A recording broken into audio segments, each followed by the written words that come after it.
चाहे रहिया बॉम्बे दिल्ली चाहे रहिया मसूरी में लिखिया पढ़िया कोनो भाषा बतिया भोजपुरी में। बोला फिरगू बाबा की। दुनिया के कोनो कोना में जइया लोग अपने माई के भाषा अपन मातृभाषा भोजपुरी भाषा के भुलाए के नहीं खे। और यही से जहां भी हम जाइले तो हमके तो लोग नामे दे देले बा निरहुआ रिक्शा वाला। तो जहां भी जाइले तो हम यह गाइले कि भोजपुरिया जवान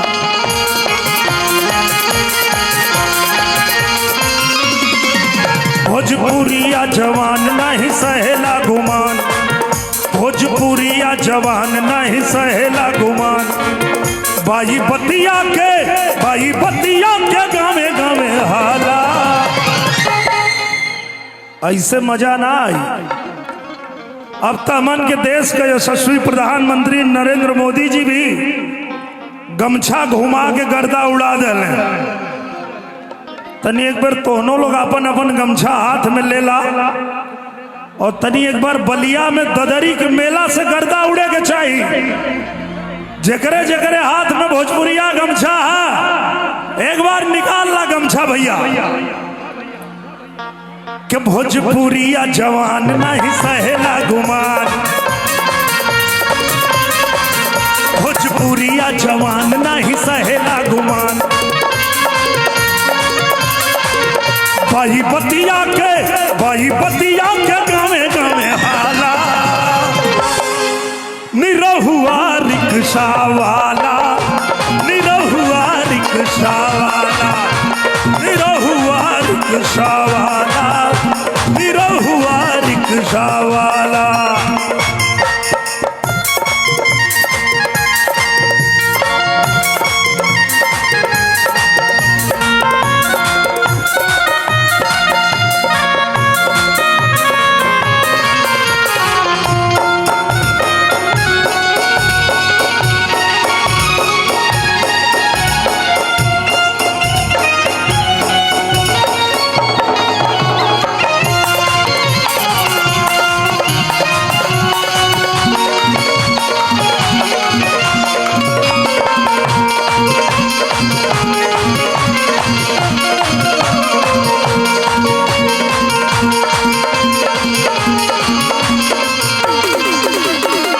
जेना गरीब संग करे इंसाफ हो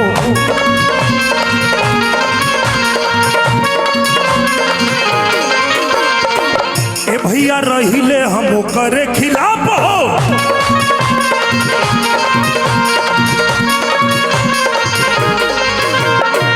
तब चाहे जान जाए चाहे परान जाए तब चाहे जान जाए चाहे परान जाए नहीं बढ़ल कदम पिछुआला। निरहुआ रिक्शा वाला निरहुआ रिक्शा वाला निरहुआ रिक्शा वाला निरहुआ रिक्शा वाला।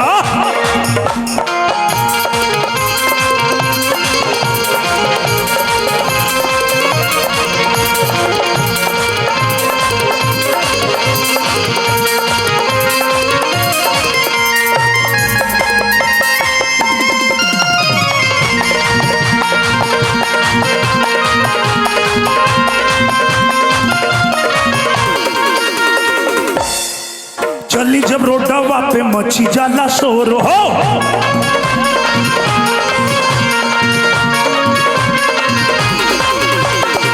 साथी संघाती सब देखे हमरा बोर हो।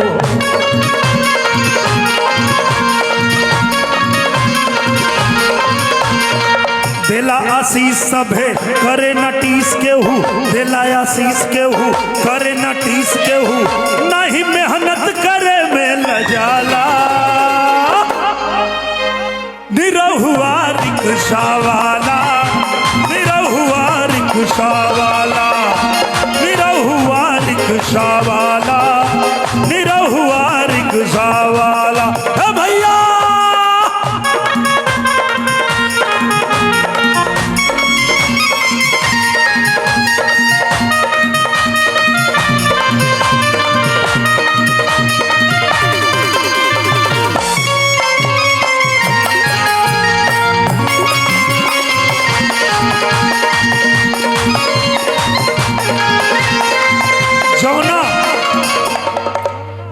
जौना धरती पे हमने के आयल बानी जा, बागी बलिया के धरती, और हम पहले ही बतैनी है माननीय परिवहन मंत्री जी आदरणीय दया शंकर सिंह जी जेकरे मार्गदर्शन में हमने के कार्यक्रम में पहुंचल बानी जा।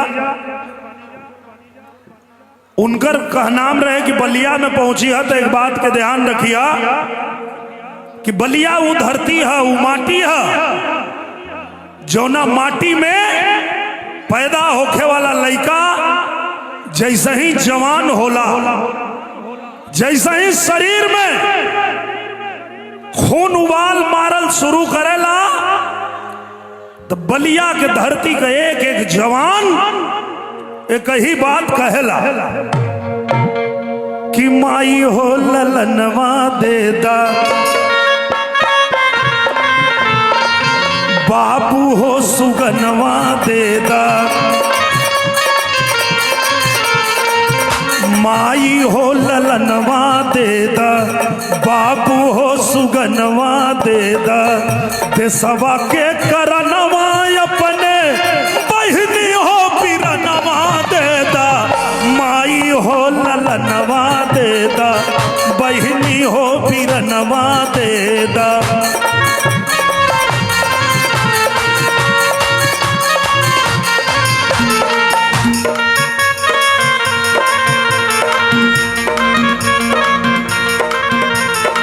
बलिया के धरती के ऐसे हम बढ़िया से जाना थे कि हम बगलिया से हैं, गाजीपुर से, और जितना क्रांतिकारी धरती गाजीपुर है उतने क्रांतिकारी धरती हमार बलिया के धरती है।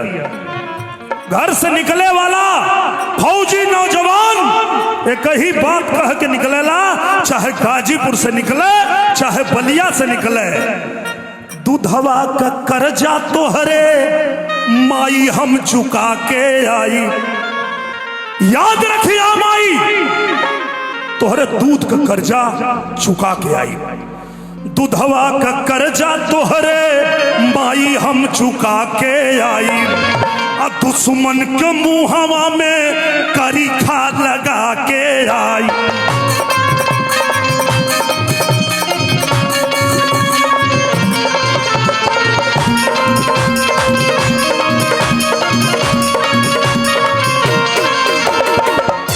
बाकी जगह के जवान जवानी में केहू को मन करेला बड़ बड़ गाड़ी ले लई, बहुत बड़ा घर बना लई, दौलत शोहरत कमा लई, लेकिन एक काहे कहल जाला बागी बलिया काहे कहल जाला? बलिया के धरती के जवान हम देखले बनारस कैंट स्टेशन पर जब बलिया का जवान चलल और एक साथे जब नारा गूंजला बोला बोला भिरगू बाबा की,